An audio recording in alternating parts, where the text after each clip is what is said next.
तो हेलो दोस्तों, what is up, welcome back to this channel cosmic curiosities. और आज हम आ चुके हैं अपने मैथ्स के चैप्टर 2 के साथ, जिसका नाम है polynomial of base. Class 10th का ये। और पॉलिनोमियल बेसिकली बहुत नॉर्मल सा सिंपल सा चैप्टर है। पॉलिनोमियल मतलब क्या है? पॉलिनोमियल बस दो फॉर्मूले है, उसके फॉर्मूले के बेसिस पर बस निकालना होता है जो भी है। देखो, और मतलब कुछ ग्राफ रिलेटेड क्वेश्चन भी आ जाते हैं, तो मैं समझा देता हूँ। पहले देखो पॉलिनोमियल क्या होता है। देखो, तो देखो ये बेसिकली है क्या। पॉलिनोमियल एक अ,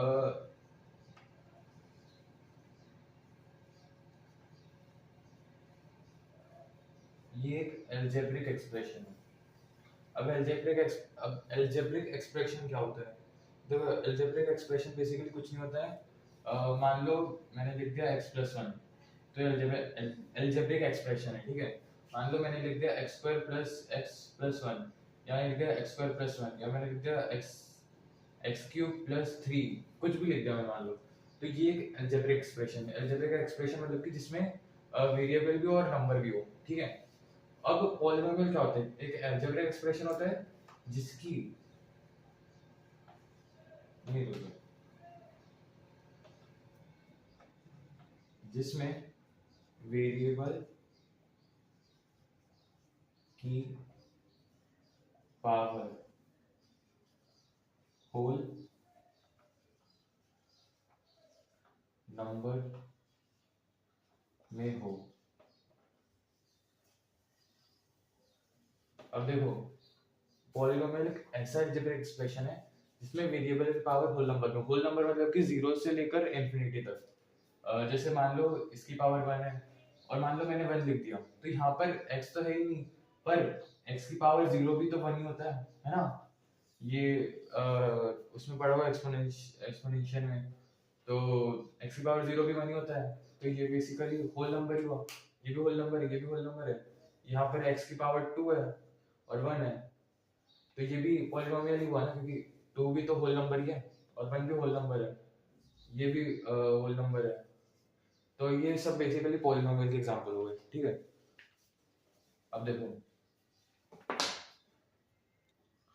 देखो, अब एक होता है जीरो पॉलिनोमियल। जीरो पॉलिनोमियल, अब ये क्या होता है? देखो, जीरो से समझ में आ रहा है, जीरो पॉलिनोमियल समझ में आ रहा है कि एक ऐसा पॉलिनोमियल जिसमें कि वेरिएबल की पावर जीरो हो। वेरिएबल की पावर जीरो हो, तो ये मान लो 1 हो गया, 1 + 1 क्या हो गया, 2 हो गया, है ना। तो वेरिएबल की पावर जीरो थी।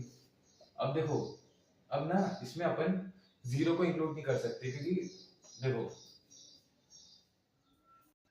सॉरी सॉरी, ये होता है कांस्टेंट पॉलिनोमियल। कांस्टेंट पॉलिनोमियल जिसमें कि कांस्टेंट मतलब कि ये नंबर्स, ठीक है। कांस्टेंट मतलब कि नंबर्स। तो ये मान लो एक्स की पावर 0 + 3 हो गया, तो ये क्या हो गया, 1 + 3 विच इज 4, है ना, ठीक है। अब देखो, हम इसमें x की वैल्यू कुछ भी रख दे, वो उसकी पावर भली से मतलब x की वैल्यू कुछ भी रखी, उसकी पावर जीरो रखे, तो वो जीरो आएगा, वो 1 आएगा, ठीक है। मगर हम x की पावर अगर जीरो रखेंगे और उसकी पावर जीरो रखेंगे, तो ये पॉसिबल नहीं है कुछ, ठीक है। क्यों? क्योंकि अब x की पावर क्या रखोगे आप, जीरो। जैसे मान लो आपने जीरो, तो ये मतलब बेसिकली ये नॉट डिफाइंड बनता है, ठीक है। तो इसको मान लो, देखो, जीरो इंटू जीरो की पावर -1 है ना। नहीं, रुक जाओ, 1/0। अरे यार, एक सेकंड। बेसिकली इसकी पावर आप जीरो रखोगे तो फिर 1 तो बन ही नहीं सकता ना, जीरो 1 के इक्वल कैसे हो सकता है, ठीक है। तो बेसिकली ये नॉट डिफाइंड होता है। इसको सॉल्व भी कर सकते हो आप। जैसे मान लो रुको, हाँ, तो देखो, आप इसको आप इसको लिख सकते हो जीरो की पावर 1 इंटू जीरो की पावर -1, है ना। आप इसको इस तरह से लिख सकते हो। अब जीरो की पावर 1 क्या हो गया, जीरो हो गया, इंटू जीरो की पावर सॉरी 1/0 हो गया, क्योंकि -1 है ना। अब देखो, बेसिकली ये तो क्या बन रहा है, नॉट डिफाइंड बन रहा है। देखो, इतना तो एक्सपेरिमेंट पढ़ा होगा ना कि a की पावर m हो इंटू ए की पावर एन हो तो वो ए की पावर एम प्लस एन हो जाता है, ठीक है। अब जीरो जीरो पे रख दो, वन प्लस माइनस वन, तो ये क्या होगा बेसिकली जीरो की पावर जीरो हो गया। तो इसको अपन इस तरह से भी लिख सकते हैं ना, तो इसको इस तरह से लिखा तो ये जीरो बन गया और ये वन बाय जो ये पड़ा होगा ना ए की पावर माइनस वन हो तो वो ए वन बाय ए हो जाता है, ठीक है। ये भी पढ़ा होगा ना एक्सपोनेंशियल में। तो बेसिकली जीरो की पावर जीरो नहीं हो सकता है, नॉट डिफाइंड होता है, क्योंकि वन बाय जीरो तो नॉट डिफाइंड होता है, ठीक है। तो कॉन्सेप्ट पॉलिनोमियल हो गया। अब देखो पॉलिनोमियल को ना अपन दो दो बेस पॉलिनोमियल को मतलब दो तरह से अलग अलग टर्म्स में लिख सकते हैं, जैसे मतलब पॉलिनोमियल का अलग अलग से, अरे यार क्या बोलते हैं उसको, रुको। हाँ तो बेसिकली दो तरह के पॉलिनोमियल्स होते हैं, एक पहला पॉलिनोमियल होता है डिग्री के बेसिस पर और दूसरा होता है टर्म्स के बेसिस पर। तो डिग्री के बेसिस पर क्या होता है बेसिकली, थोड़ा बैकग्राउंड नॉइस के लिए माफी गाइस, ठीक है। तो डिग्री के बेसिस पर क्या होता है, ऑन द बेसिस ऑफ, रुक जाओ, टाइप्स ऑफ पॉलिनोमियल। पहला है on the basis of degree. तो बेसिकली डिग्री क्या होता है ये तो पता ही है ना, कोई भी पॉलिनोमियल, जैसे मान लो x square plus x plus one है, ये पॉलिनोमियल है तो इसकी डिग्री क्या हो गई, टू हो गई। क्यों? क्योंकि इसमें सबसे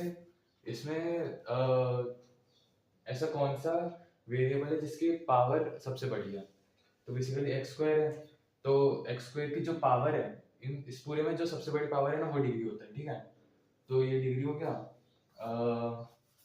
on the basis of degree होता है ना। तो देखो इसमें सबसे पहले होता है ना लीनियर पॉलिनोमियल जिसमें डिग्री वन होती है, बेसिकली एक्स प्लस वन, ठीक है। दूसरा होता है, थोड़ा राइटिंग थोड़ा समझ लेना है, मैं ओरली भी बोलते जा रहा हूँ तो समझ आ जाएगा, ठीक है। और दूसरा होता है फिर क्वाड्रेटिक पॉलिनोमियल, क्वाड्रेटिक पॉलिनोमियल ये हो गया, ठीक है। तो ये हो गया x square plus one,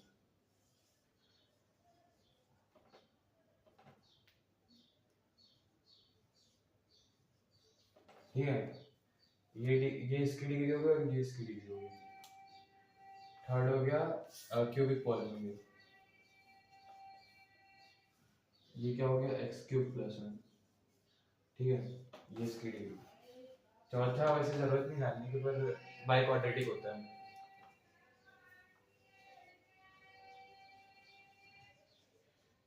by quadratic polynomial इसमें फोर होती है पावर, ठीक है, ठीक है। तो ये हो गया अपना पूरा on the basis of degrees. अब दूसरा पॉलिनोमियल होता है जो कि टर्म्स के बेसिस पर होता है।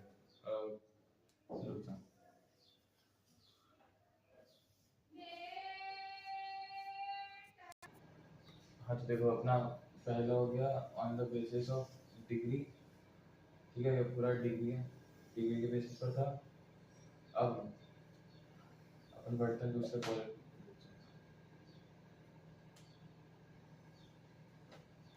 ये अपना on the basis of degree था। अब दूसरा होता है on the basis of terms, ठीक है। अगला टर्म्स के बेसिस पर होता है।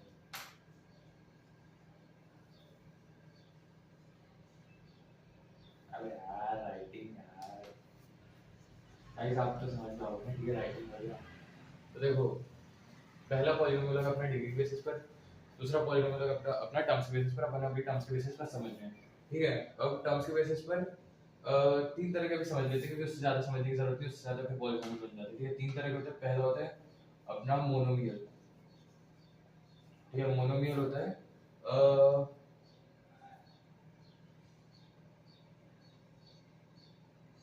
ये इसमें सिर्फ एक ही टर्म होता है, जैसे मान लो 6x था या फिर -1 था या फिर ऐसे डॉट डॉट एग्जांपल है ये सब, ठीक है, ये एग्जांपल है। मोनोमियल के, तो इसमें एक ही टर्म्स होते हैं। जैसे 6x एक टर्म हो गया, -1 एक टर्म हो गया। अब वो आता है बाइनोमियल। अब बाइनोमियल में दो टर्म्स आ जाते हैं, मोनोमियल में एक था, बाइनोमियल में दो आ गए। देखो एक एग्जांपल समझते हैं। जैसे मान लो मोनोमियल आप हो, बाइनोमियल आपका दोस्त है। अब मैं इससे ज्यादा नहीं बोलूंगा, बाकी तो आप समझदार हो ही मजाक कर रहे हो, ठीक है।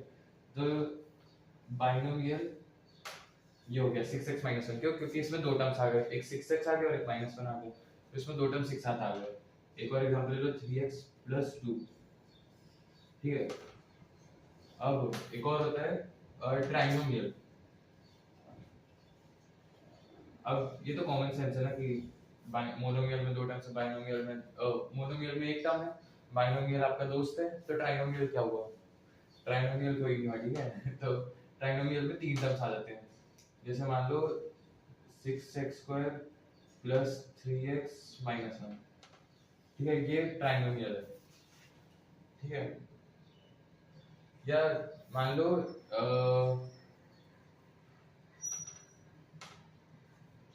6x + y + 1, ये ट्राइनोमियल, ये तो पॉलिनोमियल हो गया, ठीक है। क्योंकि इसमें ये तो मतलब इक्वेशन हो गई ना, मतलब जो मैंने लिखा था 6x² + x + 1, वो डिग्री के बेसिस पर हो गया, और अब पर अपन को टर्म्स बेसिस पर चाहिए, तो ये 6x + y + 1, ये ठीक है। तो ये ट्राइनोमियल हो गया। अब अपन ने on the basis of degree समझ लिया, on the basis of term समझ लिया, ठीक है। दो टाइप्स के होते हैं पॉलिनोमियल, ठीक है। अब आगे समझते हैं। अब देखो, अब एक स्टेटमेंट होती है zeros of polynomial. Zeros of polynomial, बहुत बच्चे इस चीज में कंफ्यूज हो जाते हैं कि जीरोस ऑफ पॉलिनोमियल क्या है, कि मतलब ऐसा पॉलिनोमियल है कि जो जीरो, लेकिन नहीं। जीरोस ऑफ पॉलिनोमियल मतलब कि x की ऐसी वैल्यू जो पॉलिनोमियल को जीरो बना दे। जैसे मान लो अपने रख दिया x² + x + 1, ये तो नहीं, सॉरी अपन ने जैसे मान लो x² + 6x + कुछ भी रख दो, जैसे मान लो 3 रख दिया, रख सकते हैं, नहीं जैसे मान लो 5 रख दिया, ठीक है। तो रख सकते हैं ना 5x + एक सेकेंड, हाँ तो देखो ये पॉलिनोमियल रख दिया। अब इसको पहले वो आता होगा ना आपको, मतलब स्प्लिट द मिडिल टर्म आता होगा ना। अगर नहीं भी आता तो देख लो, ये वाला एग्जांपल है। जैसे मान लो x², तो 5 को ऐसे पार्ट में तोड़ो जिसको प्लस या माइनस करने पर 5 आए और मल्टीप्लाई करने पर 6 आए। नहीं सॉरी एक सेकेंड, सॉरी हाँ, तो 6 को ऐसे पार्ट में तोड़ो जिसको प्लस या माइनस करने पर 6 आए और मल्टीप्लाई करने पर 5, मल्टीप्लाई करने पर 6 आए और प्लस या माइनस करने पर 5 आए। तो कौन से दो पार्ट है? 2x और 3x है ना। 2x + 3x + 6। अब इसमें से क्या कॉमन निकल रहा है? x कॉमन निकल रहा है, तो अंदर बच गया x + 2। इधर से कुछ भी कॉमन नहीं निकल रहा, मतलब कि 1 निकल रहा है। ये रुक जाओ, सॉरी 3 कॉमन निकल रहा है, 3 कॉमन निकल रहा है ना। तो इधर भी बच गया x + 2, है ना। अब ये तो पूरा कॉमन आ ही गया, x + 2 इन दोनों से, ये दो। अब ये जो बच रहे हैं ना, इसको अलग से लिख लो, x + 3, ठीक है। तो ये इसमें एक -2 आ गया, एक -3 आ गया, x की दो वैल्यू आ गई। तो -2 भी, अगर आप -2 रखोगे इस पे, तो वो भी सेटिस्फाई करेगा, मतलब कि पॉलिनोमियल ये जो है ये पूरा 0 के बराबर आ जाएगा। अगर आप -3 रखोगे तो भी ये पूरा 0 के बराबर आ जाएगा। रख के देख लो, -2 का स्क्वायर क्या होता है? 4। ये कितना बन गया? -10, 5 इंटू, ठीक है, 5 इंटू -2 -10 बन गया। 4 और 6 10, और ये पूरा -10 था तो वो 0 बन गया। -3 रख के देख लो, 9 -15, 9 और 6 15 बन गया, और ये पूरा -15 था तो वो भी 0 आ गया, ठीक है। तो ये हो गया zeros of polynomial. Zeros of polynomial मतलब कि बेसिकली x, अरे यार भैया, अब आप बोलोगे x हर जगह आ जाते। अरे यार क्या करें यार, मैथ्स की सबसे, मतलब मैथ्स में ना वेरिएबल में सबसे ज्यादा इंपॉर्टेंट वैल्यू x होती है। तो कोई बात नहीं, अब थोड़ा सा x की क्या वैल्यू रखें कि पॉलिनोमियल 0 बन जाए। ठीक है, बेसिक वैसे तो x की कोई वैल्यू नहीं होती है, x की कोई वैल्यू नहीं होती है, ठीक है। मजाक कर रहा हूँ। और तो मजाक से हटके 0 से पॉलिनोमियल ये होता है हमको x की ऐसी वैल्यू रखनी है कि पॉलिनोमियल 0 बन जाए। ठीक है, अब देखो, अब पॉलिनोमियल की जनरल फॉर्म देख लेते हैं।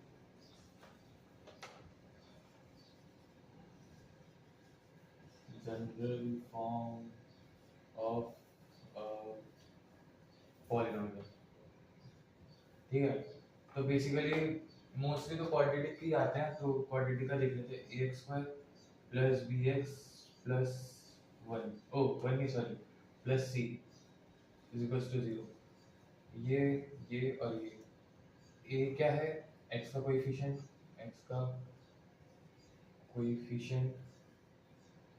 b ओ x स्क्वायर का कोएफिशिएंट और b x का, और c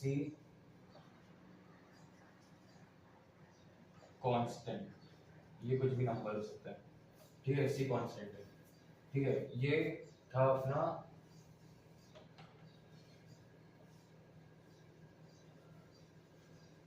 क्वाड्रेटिक पॉलिनोमियल। ठीक है, ये था अपना क्वाड्रेटिक पॉलिनोमियल। वैसे क्यूबिक भी होता है और वैसे ही लीनियर भी होता है। ठीक है, तो मोस्टली तो क्वाड्रेटिक इंपॉर्टेंट होता है, तो क्वाड्रेटिक का जनरल फॉर्म मैंने बताया, बाकी मैं आपको जो जो इंपॉर्टेंट है सिर्फ वही वही बताऊँ। ठीक है, अब देखो कुछ ना ऐसे क्वेश्चन आ जाते हैं, जैसे मान लो 9x square plus 9 plus 4 plus 4x। ठीक है, अभी मैंने ऐसे लिख दिया क्योंकि मेरे को पता नहीं है कि ये इसका जीरो आएगा ही नहीं आएगा, तो मैंने अभी ऐसे एग्जांपल भी लिख दिया। तो देखो बेसिकली ये जो है ना, अब ये जनरल फॉर्म में नहीं है, अपन को सबसे पहले इसको जनरल फॉर्म में चेंज करना पड़ता है। तो ये क्या हो गया, 9x square plus 4x plus 9।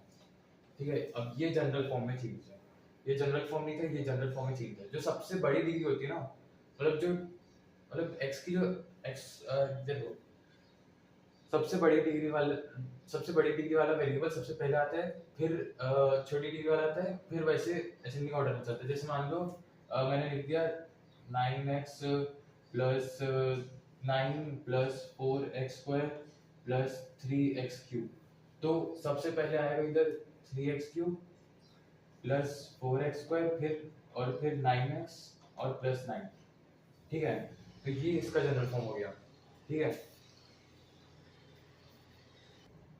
अब देखो 9th क्लास में आप लोगों ने पढ़ा होगा कि मतलब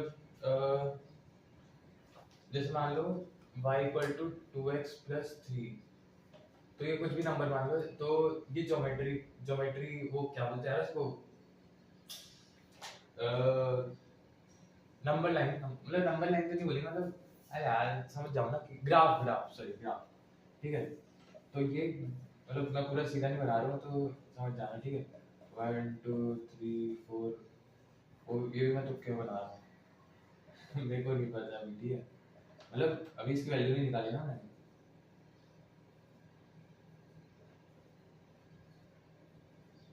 जो कि ऐसा करना नहीं आपको। ठीक है, पहले देखो मैं पहले समझा देता हूँ इसमें क्या करना है। अगर ग्राफ वाला क्वेश्चन आ जाए, वैसे आता नहीं है 10th में, आता नहीं ग्राफ वाले क्वेश्चन, बट फिर भी अगर आ जाए तो प्रिपेयर रहना है। वैसे इसके तो बिल्कुल मतलब इसके कभी कभी आ जाते हैं, मोस्टली चांसेस नहीं होते आने के। ठीक है, जैसे मान लो इसका एक क्वेश्चन आ गया, तो अपन को पहले ये x है, ये y है, एक ऐसा डब्बा बना देना है। हाँ, वही डब्बा जो आपका दिमाग है। मजाक कर रहा हूँ। ठीक है, अब ये बना दिया। अब अपन को x की वैल्यू रखते जानी है और y की वैल्यू निकालते जानी है। तो x की वैल्यू जैसे मान लो मैंने रख दी 0, तो ये क्या बन गया, 2 इंटू 0 प्लस 3, तो 0 प्लस 3, तो ये आ गया 3 है ना।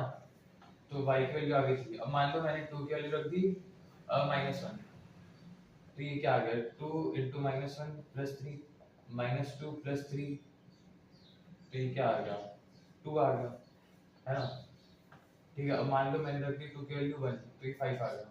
ठीक है, तो बस 3 ही वैल्यू रखनी होती है मोस्टली, मतलब 3 से ज़्यादा रखोगे तो भी अच्छा ही है, बट टाइम वेस्ट होगा। ठीक है, तो इसकी 3 ही वैल्यू रखनी होती है। अब इसको ग्राफ में प्लॉट करो। देखो आप स्केल से बनाना, ठीक है, मैं तो अभी हाथ से बना रहा हूँ। 1 2 3 4 -1 -2 -3 -1 -2 -3 1 2 3 4 5 तक जाते हैं। तो आपको इसके हिसाब से बनाने के लिए मैक्सिमम कहाँ तक जा रहा है, 5 तक जा रहा है तो 5 तक बना लो। ठीक है, अब सबसे पहले नंबर क्या है, 0,3, तो 0 तक ये और 3 कहाँ है, ये रहा 3। समझ रहे हो ना, x जो है 0 पे है और 3 जो y जो है वो 3 पर है। ठीक है, अब x -1 है और y 2 है, तो ये क्या हो गया, ये यहाँ पे यहाँ पे। ठीक है ना।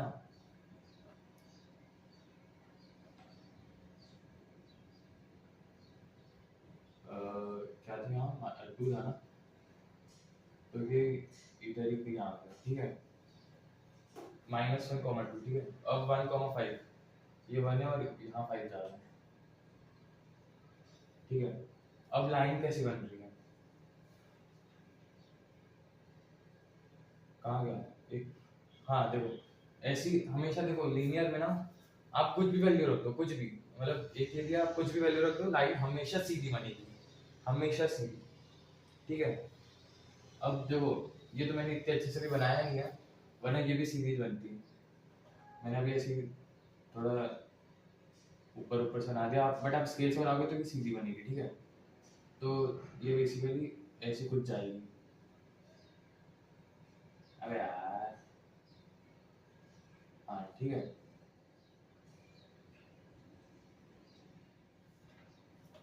ठीक है, बेसिकली ऐसी कुछ जाएगी। मैं ग्राफ में, मतलब मैं ग्राफ में अच्छा हूँ, बट ग्राफ बनाने में बहुत बेकार हूँ। ठीक है, मतलब ऐसे प्लॉट्स वगैरह करने में, तो समझ रहे हो ना, आपको स्केल्स बनाना है। ठीक है, स्केल्स बनाओगे तो सही बनेगा। ठीक है, अब आगे बढ़ते हैं। अब देखो ये तो हो गया लीनियर का। अब मान लो क्वाड्रेटिक आ गया कोई सा, तो ये ax² + bx + c था ना, हाँ, तो ये अपना जनरल फॉर्म है। अब देखो क्वाड्रेटिक में ना, वैसे क्वेश्चन बिल्कुल नहीं आते क्वाड्रेटिक के क्वेश्चन, ग्राफ बनाने के लिए बिल्कुल नहीं आते, ग्राफ बनाने के लिए। ठीक है, ग्राफ बनाने के लिए नहीं आते, बट बेसिकली क्वाड्रेटिक में ग्राफ कैसा बनता है, पैराबोल बनता है। ये ऐसा पैराबोल है। ठीक है, यू हो या फिर ऐसे मान लो उल्टा यू हो, तो ये पैराबोला है। ठीक है, सॉरी, हाँ ठीक है। अब तो ये क्वाड्रेटिक का है ना। अभी देखो ये जो ग्राफ है ना, इसमें अपन को अब वो आ जाएंगे कि मतलब जैसे मान लो ये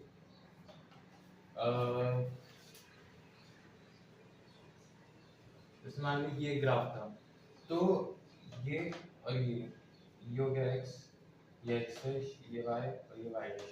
तो देखो अपन को ना क्वेश्चंस ऐसे आते हैं कि ये एक, जैसे मान लो कोई भी क्वाड्रेटिक इक्वेशन दे देंगे,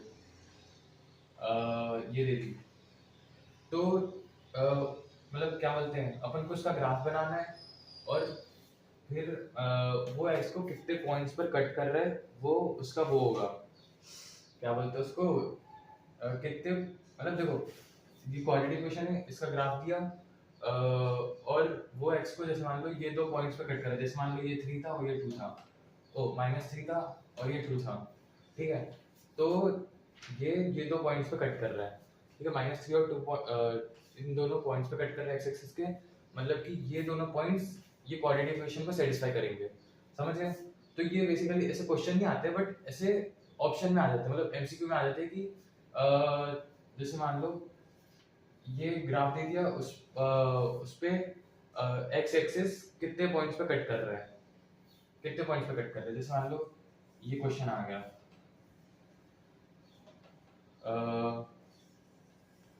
ऐसा कुछ क्वेश्चन आ गया तो इसमें एक्स एक्सिस कितने पॉइंट पे कट कर रहे हैं, मतलब कि क्वाड्रेटिक इक्वेशन के कितने कितने जीरोस होंगे, तो ये 1 2 3 4, तो इसके 4 जीरोस होंगे, ठीक है।